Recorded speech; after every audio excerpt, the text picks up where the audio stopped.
নমস্কার বন্ধুরা, তোফাস রান্নাবান্নায় আপনাদের সবাইকে স্বাগত জানাই। মাত্র 10 মিনিটে তৈরি হয়ে যাবে চিংড়ি মাছের দুর্দান্ত স্বাদের একটা রেসিপি আজকে শেয়ার করব। আমি নিয়ে নিয়েছি এখানে খোসা ছাড়িয়ে পরিষ্কার করে ধুয়ে চিংড়ি মাছ।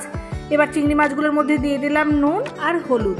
এবার নুন হলুদ দিয়ে চিংড়ি মাছগুলোকে ভালো করে মাখিয়ে নিচ্ছি।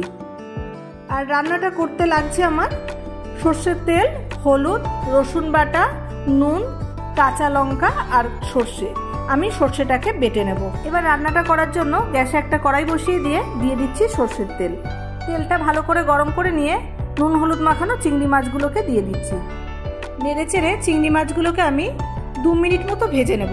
খুব বেশি ভাজবো না, তাহলে চিংড়ি মাছগুলো আবার শক্ত হয়ে যাবে। চিংড়ি মাছ ভাজা হয়ে গেছে, এবার আমি মাছগুলোকে তুলে নিচ্ছি। চিংড়ি মাছ ভাজার তেলের মধ্যেই আমি এবার দিয়ে দিচ্ছি রসুন বাটা। এখানে আমি 1 চা চামচ রসুন বাটা দিয়ে দিলাম। এবার একটু নেড়ে চেড়ে রসুনটাকে ভেজে নেব। রসুন বাটা দেওয়ার পর 1 মিনিট মতো নাড়াচাড়া করে ভেজে নিলাম, যাতে রসুনের কাঁচা গন্ধটা চলে যায়। আর এখানে রসুনের পরিমাণটা একটু বেশি দিতে হবে। এবার দিয়ে দিচ্ছি অল্প একটু জল। জলটা দিয়ে আবার একটু নেড়ে চেড়ে দিয়ে রসুনটাকে মিশিয়ে দিলাম জলের সাথে। তারপর আমি এর মধ্যে একটা ঢাকা দিয়ে ফুটতে দেব, গ্যাসের ফ্লেমটাকে মিডিয়ামে রেখে। 2-3 মিনিট পর ঢাকনা খুলে এর মধ্যে এবার আমি দিয়ে দেব বেটে রাখা সর্ষে। সর্ষে বাটার সময় সামান্য নুন আর কয়েকটা কাঁচা লঙ্কা দিয়ে বেটে নিয়েছি, তবে ঝালটা আপনারা যেমন খেতে চান সেই অনুযায়ী কাঁচা লঙ্কাটা দিয়ে দেবেন। আর মশলার বাটি ধুয়ে এখানে 1 কাপ মতো জল দিয়ে দিয়েছি। আর দিয়ে দিলাম পরিমাণ মতো হলুদ আর পরিমাণ মতো নুন।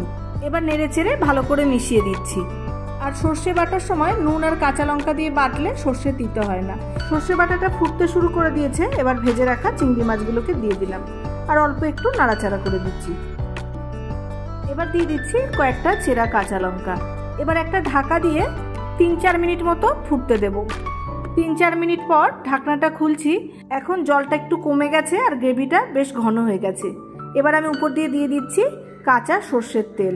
সর্ষে বাটার রান্নায় যদি শেষে এরকম একটু কাঁচা সর্ষের তেল ছড়িয়ে দেওয়া যায়, তাহলে দারুণ সুন্দর একটা কাঁচা সর্ষের তেলের ফ্লেভার আসে। আবার ঢাকা দিয়ে দিয়েছি আর গ্যাস অফ করে দিয়ে 5-6 মিনিট স্ট্যান্ডিং টাইমে রেখে দেবো।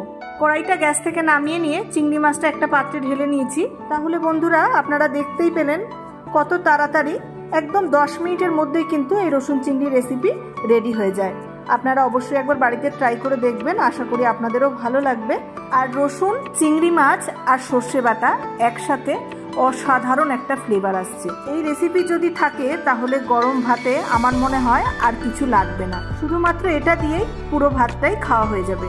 ভালো লাগলে লাইক করবেন, শেয়ার করবেন, আর নতুন বন্ধু হয়ে থাকলে চ্যানেলটা সাবস্ক্রাইব করে আমার পাশে থাকার অনুরোধ রইল। আর রেসিপিটা আপনাদের কেমন লাগলো কমেন্ট করে জানাতে ভুলবেন না। আজকে এই পর্যন্তই, দেখা হবে আবার নতুন রেসিপি নিয়ে। ততক্ষণ সবাই খুব ভালো থাকবেন, সুস্থ থাকবেন। ধন্যবাদ।